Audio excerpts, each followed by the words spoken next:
Thank you very much for those of you who've come tonight. One of the things that there's Michael up the back is filming this, so I noticed in the past, and Michael has as well, that many of you take notes or photograph things, but these are recorded on the film and they're available on YouTube and will be available through the Florey website in about a week's time, so don't feel the desperate need to scribble. It's all there and you can listen again if you really feel the need to. Irene Krebin, when we were talking about these, suggested that we should have a lecture through the researcher's lens, and it takes a bit of time to think about, or for me, went through and said, well, you know, there's a lot of research going, how do I condense this into something that is simple and straightforward? And I thought probably the easiest thing to do is to actually tell you what I've been doing for the last few years and really talk about some of the research that has begun over a period of time. So what I was going to do is to tell you about how a number of people that involved with my research team, and actually many of the people who have involved in the Parkinson's registry over the years, have helped us to work out a system for measuring Parkinson's disease. And I was going to talk through a number of things. First of all, what actually needs to be measured, and how do we work out how to measure it, and how does it lead to better management and outcomes in Parkinson's, and what else can we measure in the future, or what else have we worked out can be measured. And it mightn't seem at the first part that this is really such an important thing to do, but I hope that I will convince you that it's actually both important and interesting. So why does PD need measurement? Well, if you've been coming to these lectures over a period of time, some of these things will be familiar to you, but in perhaps a slightly different light. Parkinson's is divided into these three stages, the first of which is what's often called the honeymoon stage, because the medications work pretty well. You don't need to pay much time to when you take them, and really it seems relatively straightforward to manage the condition. But within a period of about somewhere between 3 and 5 years, the medications become more unpredictable. You've got to be careful about how you take them, and this middle stage develops with fluctuating movement, motor is what we call them, but movement symptoms, and as well other disorders such as depression and anxiety, sleep disturbances, problems with controlling the autonomic nervous system, which is the blood pressure and the gut and the bladder, become more problematic, and also impulsive behaviours can develop. And at some stage then there's this later stage, but it's this middle stage which is where good doctoring can make a big difference, but it's really quite difficult to control the symptoms if you don't know what's going on, and I'm going to talk a little bit about this difficulty. So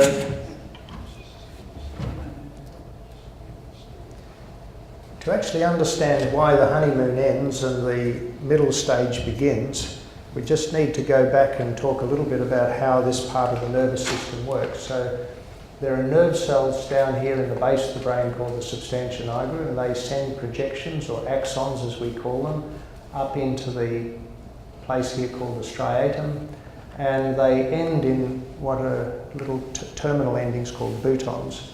And this is a cartoon of what that bouton looks like, very much enlarged, and inside there are little sacs known as vesicles, and they contain dopamine, which is the molecule which it's missing. The missing or not having enough dopamine explains many of the features of Parkinson's. Not all, but many of them. So when a nerve impulse comes travelling down the axon, it causes these bags to come to this little gap in the middle, and the dopamine empties out, and some of it ends up hitting the receptor on the other side and causing a message to be transmitted. And this is the key focus or function of these terminal endings. Most of the dopamine then gets mopped up very quickly through a molecule here called the transporter and put back into the bags again for reuse. And if the brain is normal and intact and hasn't got Parkinson's disease, probably only 10% of this dopamine ever gets used, and the rest of it's kept in storage. So in some ways these terminal vesicles, terminal boutons, are like a reservoir, and the role of a reservoir is to do two things. It's to store the water so that in times of drought you can release it at a steady and controlled rate, and at times of flood it doesn't overflow and flood the whole of the area. So it's that two roles is to actually modulate the flow so there's no flooding and there's no drought.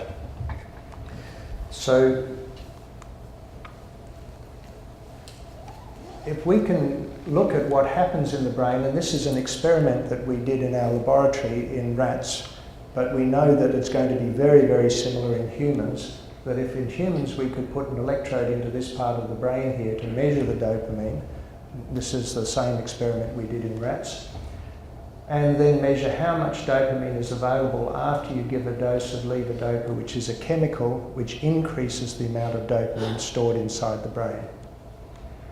And you can see that what happens is that even though we vastly increase the amount of dopamine being made, there's very, very little release of dopamine into the striatum. In other words, the storage system works pretty well. All that extra dopamine has been stored away and doesn't go flooding out. However, if there's a mild amount of loss of these terminal endings, which is the first thing that happens in Parkinson's, there's this dying back of these terminals here, you can see that there's already a little bit of lack of dopamine already there. The amount is a bit low. And when we give the drug, there's quite an increase. In other words, there's a little bit of overflow or a little bit of flooding. And if the Parkinson's is severe, then you can see that the amount of dopamine here is quite low compared with what it normally is, but there's a huge flood of it over the top. So we can think of this area here as being equivalent to the drought. There's too little of it. And the symptoms that you see here are the symptoms of untreated Parkinson's disease. There's the tremor. Everyone who doesn't know much about Parkinson's talks about the tremor, but we actually know that really the real problem is this slowness of movement, the difficulty getting out of the chair, and the trouble initiating the movements. And they often are accompanied by slowness of thinking and feeling tired at that period of time. On the other hand, if we think about what happens here, which is the flood, the overflow of the material because there's not enough storage, then you see this sort of problem, which is the increased overflow and excessive movements. And so someone like this can turn into someone like this within about 90 minutes to half an hour to 90 minutes. And then within a period of time it wears off again and all disappears. And this is because what's happening here is that in the normal brain, you give the levodopa, it's stored properly, it doesn't overflow. In the Parkinsonian brain, there's too little dopamine at the beginning, and then there's a flood of dopamine within 90 minutes, depletes again and then goes away. Now, an interesting thing is that people who have this flood, not only do they have the extra movements, which is what we, the outsider, can see, but what they also feel, particularly at this later stage, is they become anxious and sweaty and uncomfortable and really end up wanting to take their extra dose of levodopa to try and solve the problem. And so why is this? Well, I put in this green line here, and this green line is actually a drug which blocks the uptake of that dopamine. So I'll just go back here again. It blocks this chemical here, so it makes an artificial or a pharmaceutical flood. And we know this chemical very well because it's cocaine. And so cocaine actually produces a flood. Now you might say, why would cocaine do this? Well, all drugs of addiction work by increasing the amount of dopamine available.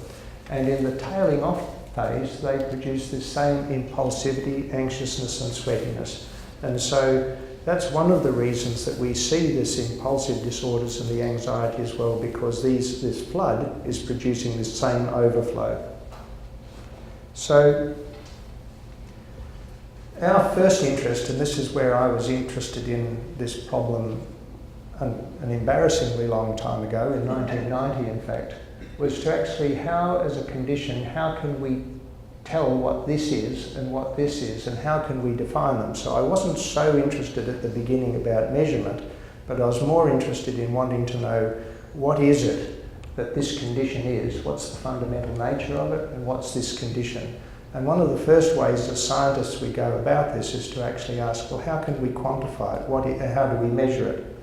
And the way we began was saying, well, there's this new technology which was available then, which was called accelerometry. Now this is very passé because accelerometers is everybody's mobile phone, and so it's not so significant. But back in 1990, these were just becoming freely available, and we thought, well, could we measure these movements?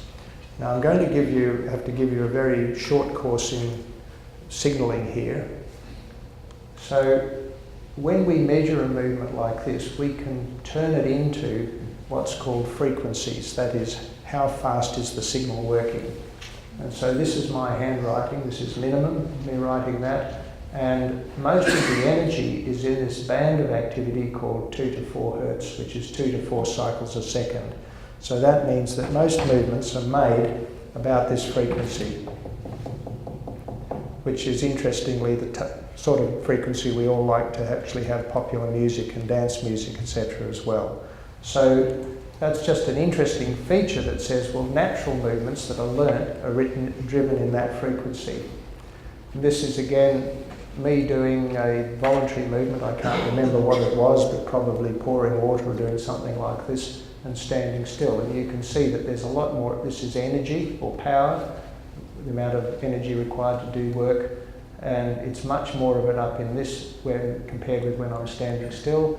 And this is making movements following an oscilloscope or a metronome, and you can see again we can pick up the power of exactly a 2 per second metronome and a 4 per second metronome. So why does that matter? Well, if we look at this band of activity here, me writing this is the same spectrogram over time, you can see that most of the time I'm writing it at 2.8 hertz. This is the time going along here over 5 seconds or so. But someone with a tremor has a very similar band, little mountain range of activity, but at a much higher frequency, 5.5 hertz. So we can make a distinction between someone with a Parkinson's tremor and me trying to handwrite. And if someone has that involuntary movement, the flooding movement, dyskinesia as we call it, then you can see that there's, instead of being a single ridge, there's many, many hills and peaks going along here. So we thought, well, we should be able to use this to put together to see if we could distinguish between the two. And indeed you can, if you up to a point. If you look at the mean activity here, this is where someone who's doing active task is a normal person, so you can tell the difference between someone who hasn't got Parkinson's and someone who's got slowness of movement that's undertreated, but you can't really tell the difference between someone who's got dyskinesia, the involuntary movement phase, or the flooding phase, and someone who's normal. Similarly, we can tell the difference between someone who's not got Parkinson's and someone who's got dyskinesia if you ask them to sit still, but we can't tell the difference between someone who's got Parkinson's and someone who hasn't when they're sitting still. So this left us with a problem, is that if we knew what you were doing, we could tell the difference by measuring, but that's not really very good for the clinic, because that would mean we'd have to be sitting around there all the time taking notes, finding out what you're doing. So that led us to, we didn't quite do it as sophisticated as this, but after time we came back and reflected on what we'd done, and this is, we put together this idea. And so to do this, again, I'm going to come to another set of ideas which I've told some of you in these lectures before, but I need to go back and say, well, how do we actually make these various movements? Because what we found was that actually there isn't really so much difference between bradykinesia and dyskinesia in normal people. It's more about the context in which we make it. Now, the part of the brain that's affected in Parkinson's disease, which we call the frontal lobe, its job is to actually to pay attention to something and actually carry out a task to which you're paying attention to. Now, a problem is that most of us can only pay attention to, depending on how you measure it, 2 or 3 tasks at a time, or half a dozen items on the telephone, say a telephone number. And so what we call working memory is that someone says the telephone number to you, you can remember it providing they don't interrupt you, and then you've got to go back and look it up again. Or alternatively, you can think about what happens when you learn to drive a car. So when you're, and again many of you will heard me say this example, but when you're learning to drive the car, you can really only pay attention to how you get the clutch and the gear to work. That's because your attention is on that and not on what you're going to use it for, because it's a new or novel task to you. But once it becomes automatic, and that's the job of dopamine, and this part of the brain is to make it automatic, then you can pay attention to what you're going to do with the car, where you're going to drive it, to deal with the traffic, without thinking about how you're going to make those tasks work. And if we think about, for example, what happens with many automatic movements like keyboard on the computer, is that you actually do it really easily. I've just bought a new computer and it takes me much longer to do anything because I've got to find where everything is, but within a month it'll be automatic and I'll be very quick. So that process is the role of the frontal lobes and the part of the brain affected in Parkinson's is to actually make movements that are automatic so that we can carry out the reason for doing it. So like driving a car. So I'm going to come back to why that matters for bradykinesia and slowness of movements. And again, to show you a picture that we've talked about before at other lectures, if you look at this piece of music, each of these notes would need to be carried out in 90 milliseconds. How fast is 90 milliseconds? Well, with Brett Lee bowling, that would 5 notes between the time he released the ball and went past at least the stumps in my case. And so that would mean that there's no time between each of these notes to actually hear whether they've been executed properly or to carry them out smoothly. So we think of these activities as a chunk or a lump of activity that you learn to do in response to a cue. So in the case of learning to change gears, that's sort of a chunk of movement that you actually just produce when you hear the sound of the engine just right, and away it goes without any thought or activity. So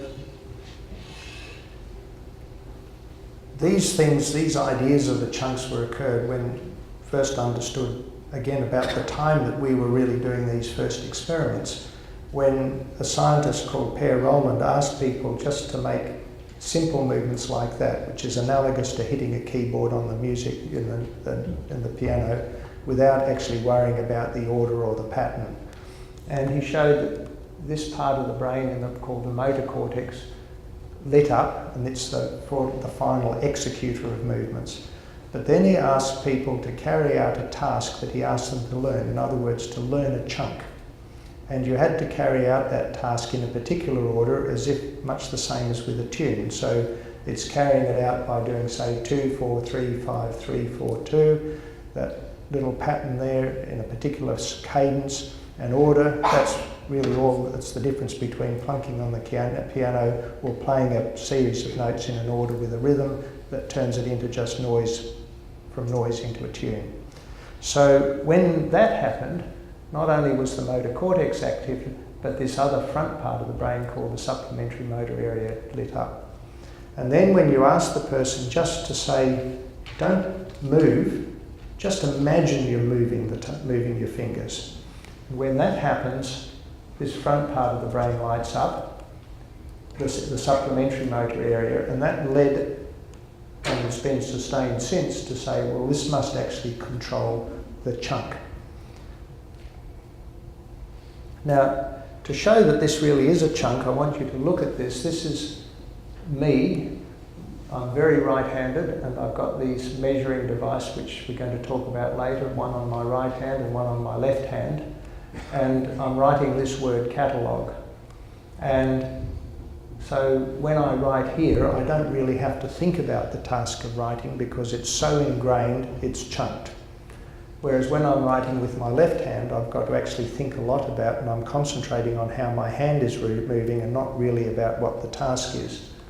And you can see that it takes me nearly twice as long to write with my left hand as it does with my right hand. With my right hand, I make these movements at a peak of just over 3 hertz, 3 per second, which is, again, we talked about that as being the dancing frequency, the things you do when you're making movements that are really just in tune. Whereas here, they're much, much slower.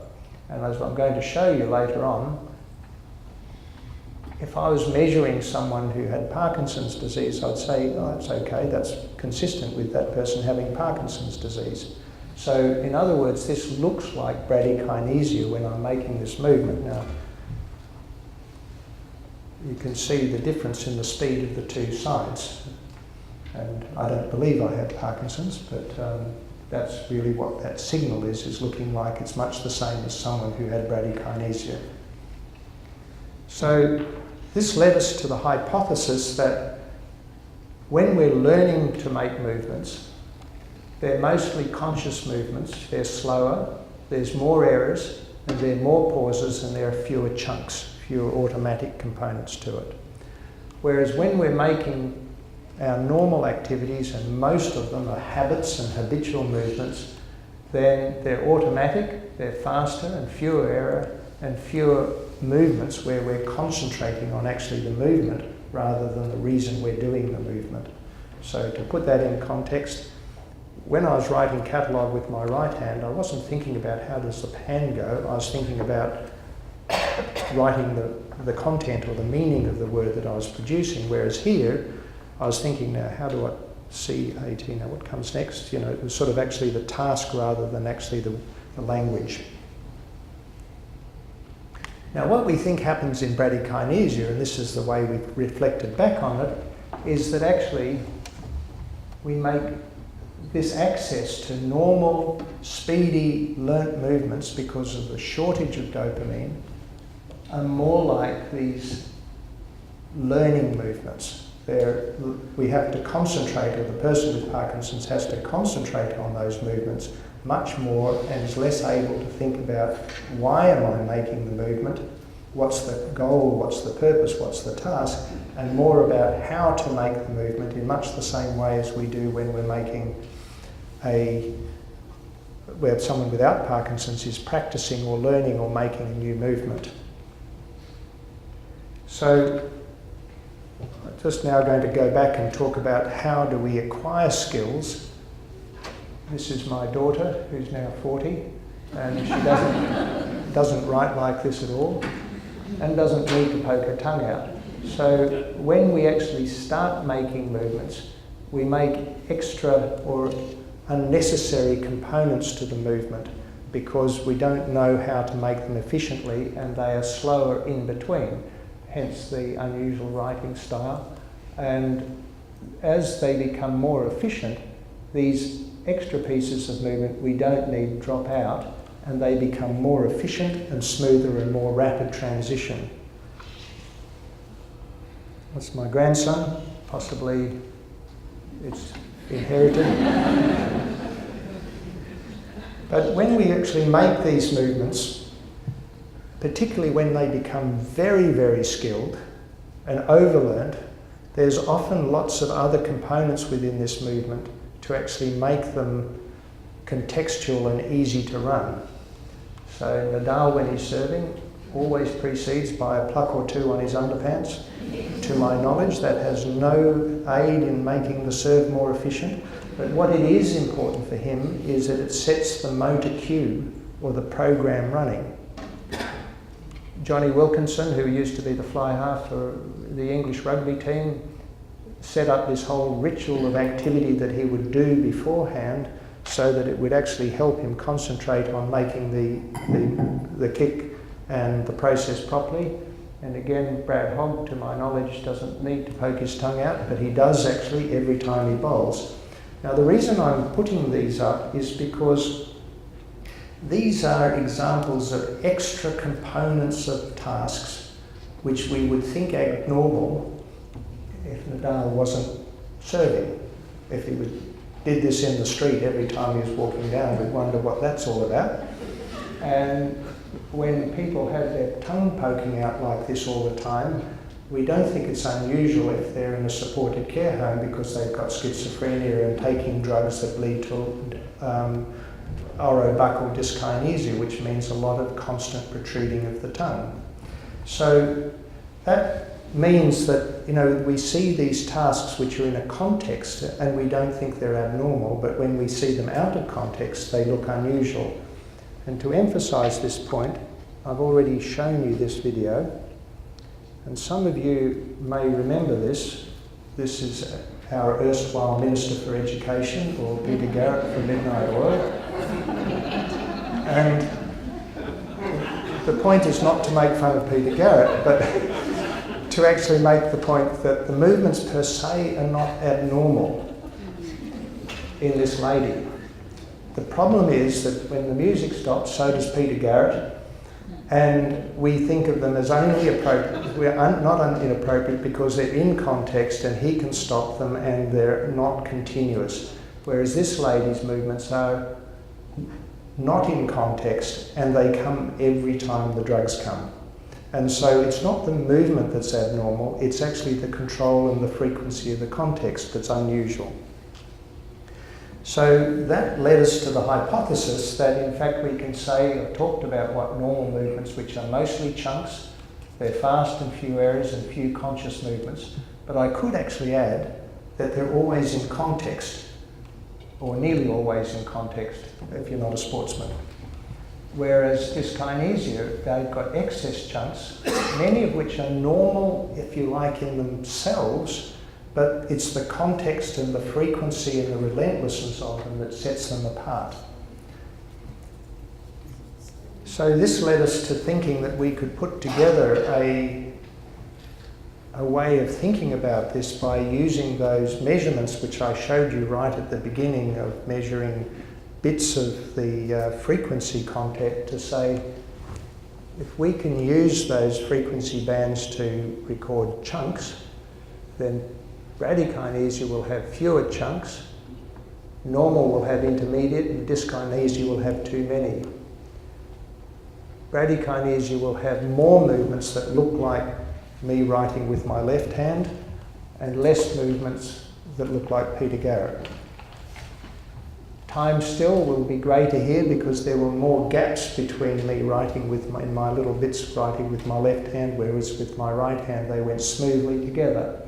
And the acceleration looks different. I haven't really talked about that, but that's for perhaps later another time.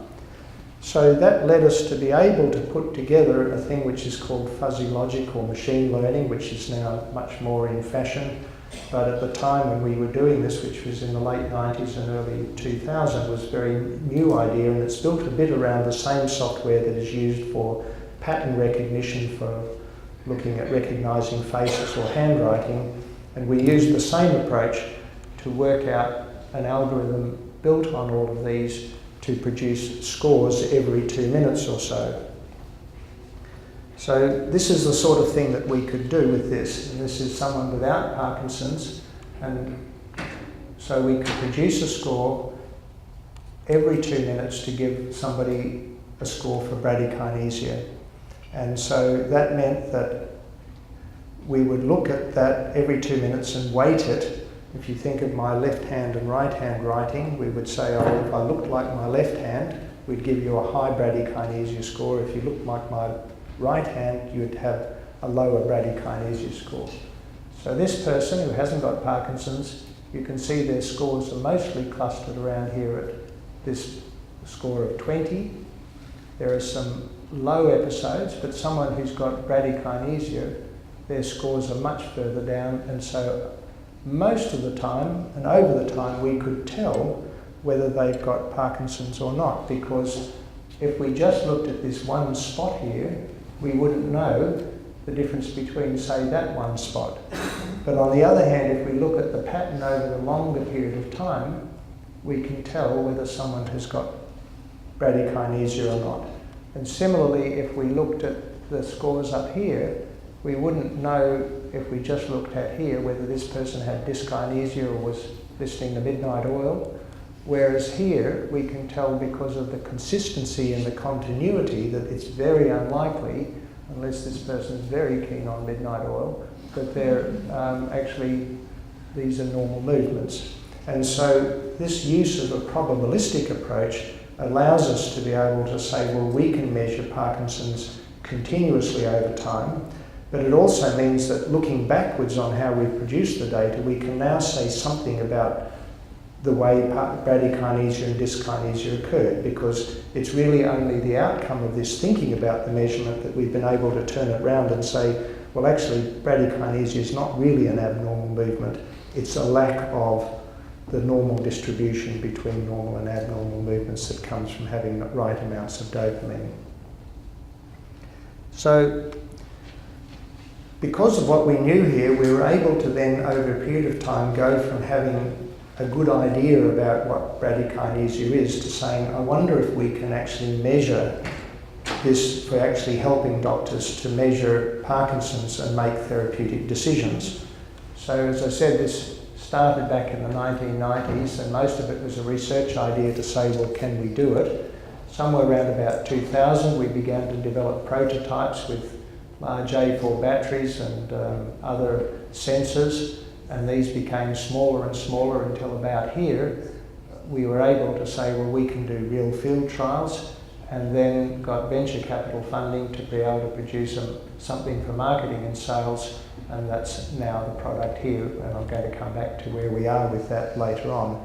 But that's a process of turning research into a product that can actually be used for managing and treating Parkinson's disease. And this is the sort of thing that it looks like, which is a series which is the logger, which is not really all that important. We can do it on an Apple iWatch. It needs to be charged every day, and this doesn't need to be. What's really more important is the algorithm in here, which does the calculating and then producing it in a pattern that doctors can actually use to make decisions. So I want to give you this example. So this is the data from a man who I know well because he's a patient of mine, and he was still at work when this happened. He was getting tired and he was thinking of retiring. And this is the data from his recording. So this is 6 in the morning till 10 at night. The blue line is the bradykinesia line, so this is the summary of all of those dots that I showed you collected over 10 days. And so if we took one point here at 11 o'clock, this tells you what he's normally like at 11 o'clock on the 10 days of recording. The red lines are when the medications were due, and you can see that his bradykinesia score is high when the medication is due at 7 in the morning. Then within 45 minutes he gets pretty good. Nearly up this line here is where you should be if you didn't have Parkinson's disease. And he stays good for 2 hours, and the medications wear off, and then he's bradykinetic again, and they come back on again, and so on. This repeats. And this is the periods of drought, because the storage isn't working anymore. So whenever I see a patient, one of the things I always ask is, so is there symptoms of Parkinson's there in the morning? Does the medications work? Do you notice them come on? Are you looking out for the medications by the time you are ready for them for the next dose? And he said, no, I'm good, I'm just tired. But his wife said, no, I can tell when you need the medications. And so again, as you do here, we have a three-way discussion as to what we should do, and we agreed with the wife. So we shortened the intervals between the timing of the medications, because it looks like they were running out after 3 hours instead of 4 hours. And you can see that the blue line now is substantially smoothed out. But the price has been that the green line, which is the involuntary movement line, has now increased, and this man is starting to get involuntary movements. And it's at this point where we start to say, well, this means that we can't really juggle the oral therapies anymore. But the real point about this, the reason I'm telling you this, is that I couldn't have actually made these changes because the patient couldn't tell me. And so that's why we need measurements, because we need this proper conversation. Now, it's not his fault that he can't tell the difference between tired and bradykinesia, because that's why I've spent 6 years studying to be a neurologist, and so that's why I know it, and he doesn't need to know that. But without being able to communicate it or measure it, then you can't tell. Now, these are two important papers that have come out recently, and this is a number of significant European neurologists who've done this study, which was to say, when do you need what they call advanced therapies? This is deep brain stimulation, duodopa, which is the infusion of levodopa in through the gut, or apomorphine. And they said, well, it's when you have 5 doses of levodopa a day and your off periods, that is, the droughts, are greater than 1 to 2 hours per day. There's another really influential paper that's just come out, which is talking about deep brain stimulation for early motor complications. By that they mean wearing off, like the last patient. And they show that if you put it in early, it improves quality of life, motor disability and motor complications, and this lasts for about 5 years or more, so a really significant improvement. But the problem is, the man I just told you about wouldn't have been able to get this, because how would he know? So, and how would I know, and then how could it have happened? So to test this, we actually said, well, how good are doctors without measurements? So we did a study, here it's in Victoria and Tasmania, and this is what happens when you get objective measurements, is that you're able then to say, well, we should have a target. So when we started being able to measure blood pressure, the next step was to be able to say, well, a blood pressure of 140 is too high. Or when we had blood glucose, we were able to say, well, a blood glucose of over 7 is too high. That is, we have a target. One's controlled and one's not controlled. So a group of us got together and said, well, we think that this score here is about the score of what equals uncontrolled. Now I won't spend time here talking about why that is. And similarly, we said for these other ones, the green ones, we set another score for them. And we asked general neurologists to send us people who they thought were well controlled and who the patient agreed that they were well controlled, who were on 4 or more doses a day, and there was no reason why we couldn't increase the medications. I'm just going to skip through that. And what we were wanting to know is how many people actually did need treatment according to these targets. Well, we found, first of all, that 33% of them couldn't stay in the study because they had unrecognised low blood pressure. Another 25% couldn't stay in the study because actually they needed advanced therapy. They didn't need change in tablets, and we wouldn't have picked that without the PKG. So the really important thing was only 17% of these people who were well controlled, who were thought to be well controlled, were actually well controlled. And 83% of them were missed by the general neurologist, 33% were missed by people like me who are meant to be expert in the condition, and 4% would have been missed by the PKG. And it was actually the PKG that told the movement disorder and the general neurologist that actually there's something to treat. And 7.5, this number, needed advanced therapies. And this actually translates into significant changes in clinical scores, doesn't matter how we measure it, this is by clinical scales, and also in quality of life. And it also means that in terms of moderate, if you look at this analysis, 75% of people actually would have had, or 65, sorry, would have had a significant or a meaningful improvement in their condition. And what this turns into is about nearly $3,000 in savings, direct savings, for things like complications of infections, hospitals and fractures. Now, we didn't show that in the study, but we know that a change of that size means that amount of improvement. So that's better than most drugs can get, just by using the existing drugs better. And we know that these things also turn into very important changes, because if patients managed by neurologists in a US study were less likely to die, have fractures, or admitted to nursing homes. And again, it's not that the neurologists have got better drugs, it's just that they have more experience and use them better.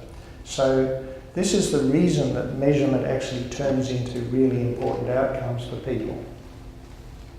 So the evidence that measurement helps is that we now know that these conditions, like these fluctuating between floods and droughts, should be treated aggressively.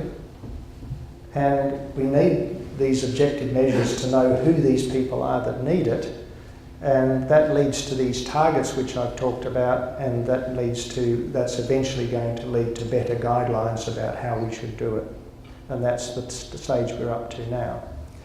Now, one of the other things I wanted to briefly talk about, I'm just conscious that I probably spent longer there than I should, so I'll skip over this quickly, is about sleep. So sleep's a big problem in Parkinson's disease, and one of the things we can do with this device is to tell when you're asleep.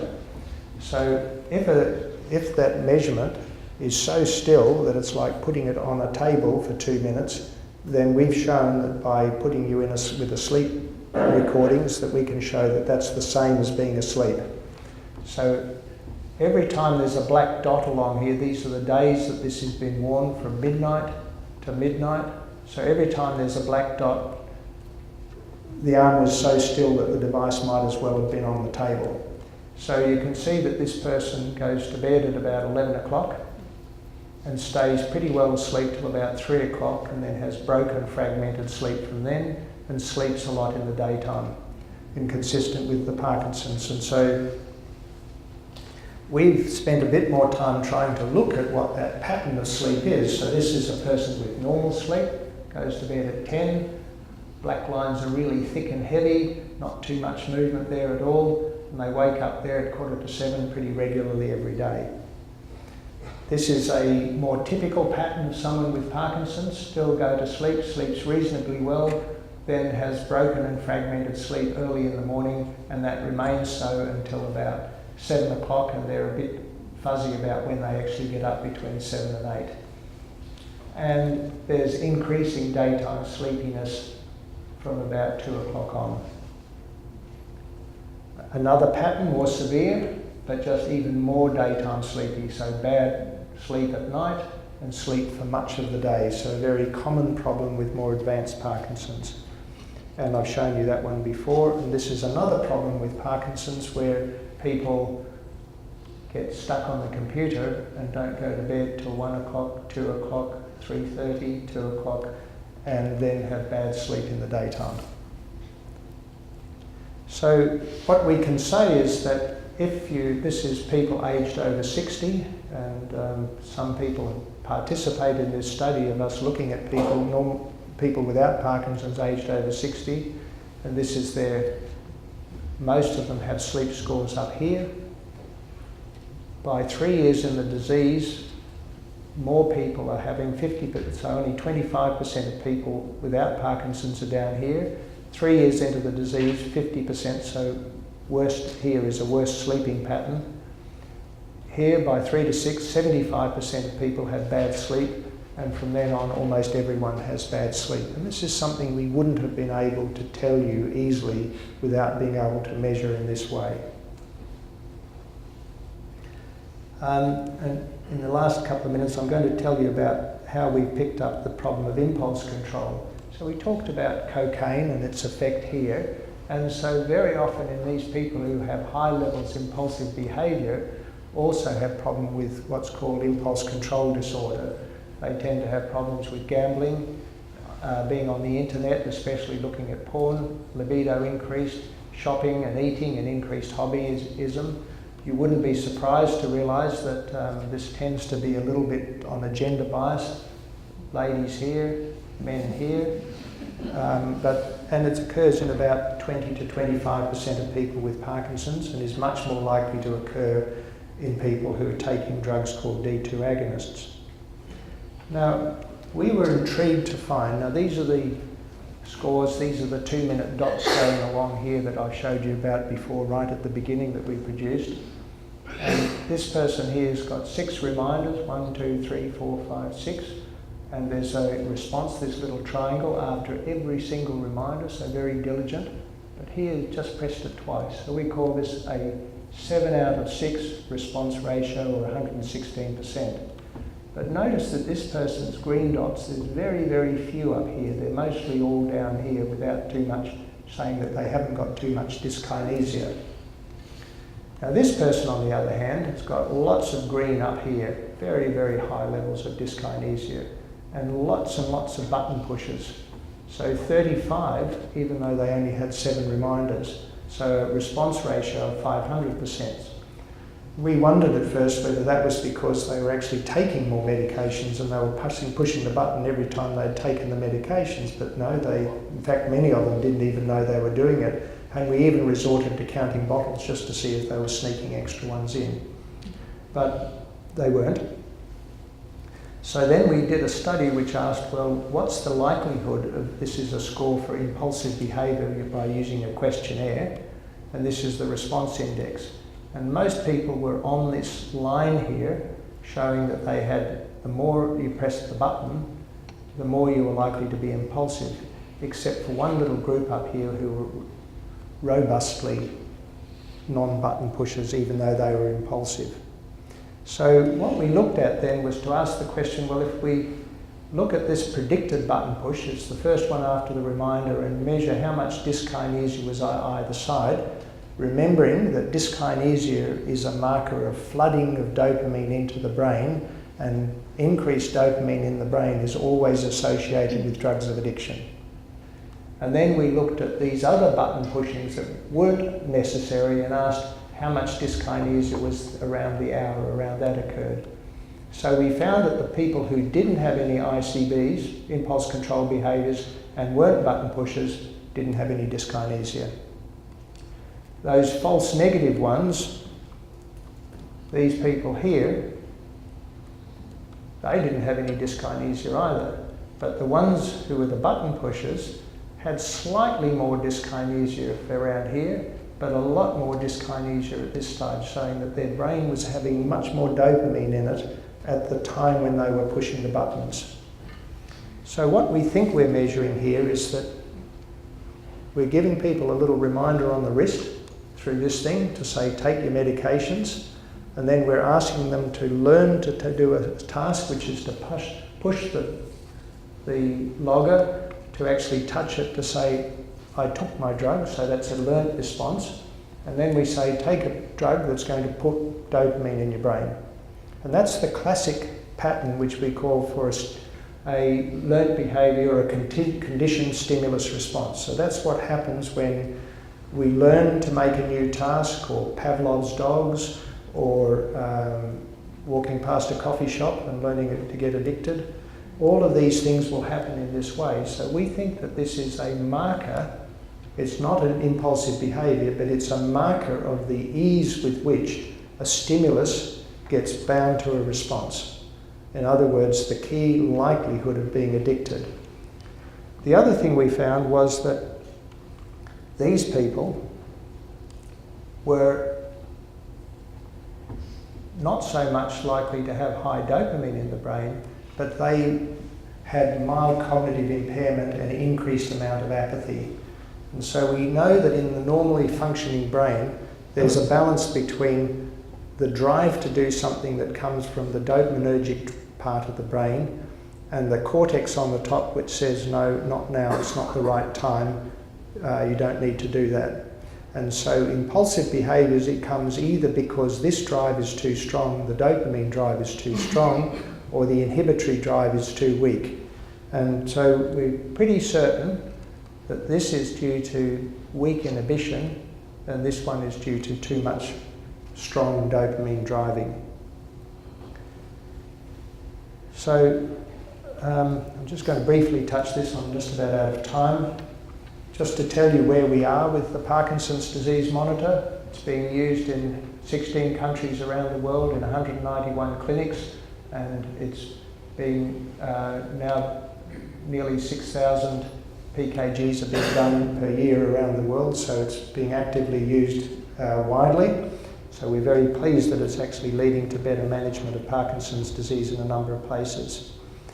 I want to finish very briefly by talking about a study we're now doing, which is to try and see who might get Parkinson's and whether we can use the PKG and another test to actually detect it. And I know that some of you have participated in this study. And the reason we're interested is that disease-modifying drugs are very likely to be coming over the next little bit. Here's an example. We'll know the outcome of the major study here. This was released in 2013 in a small pilot study.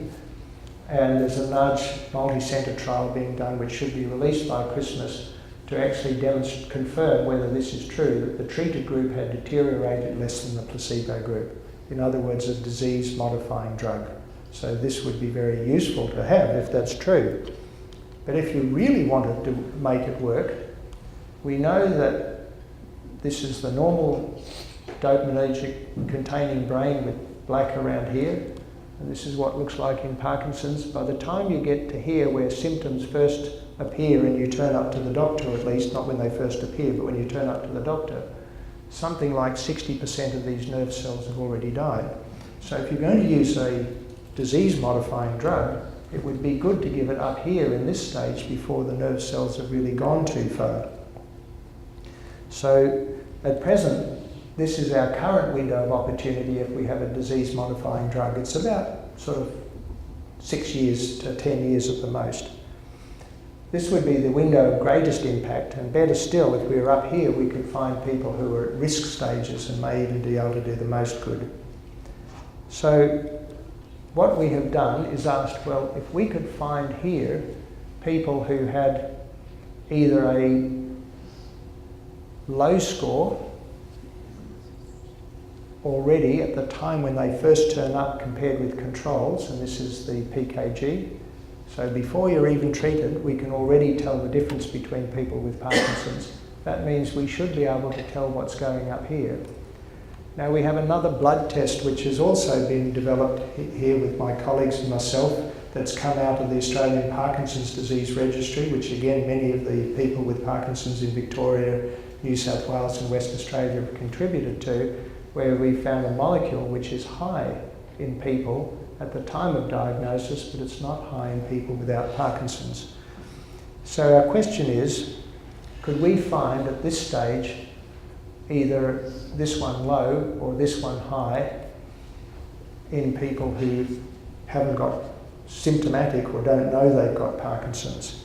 And so the way we're doing that is that we're doing a pilot study, and I think up to 160 people now, where we've looked at who are aged over 60 without knowledge that they have Parkinson's disease. And what we know already is that this is their score. So mostly it's lower than people who've got freshly diagnosed Parkinson's, but there's this intriguing group of people up here who've got higher than expected scores.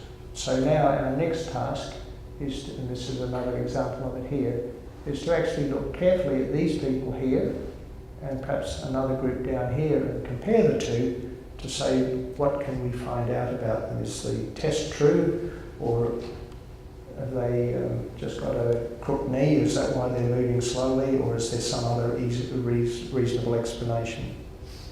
So I'm going to finish here. I just want to misquote Mark Twain. I've had many phone calls from people hearing that this is my last lecture. No, I'm not retiring. So please rest assured, those of you who might be my patients or know them. So now a free ad. If you did want to participate, there's two ladies over there who would be happy to talk to you, but I'm willing to take a couple of questions.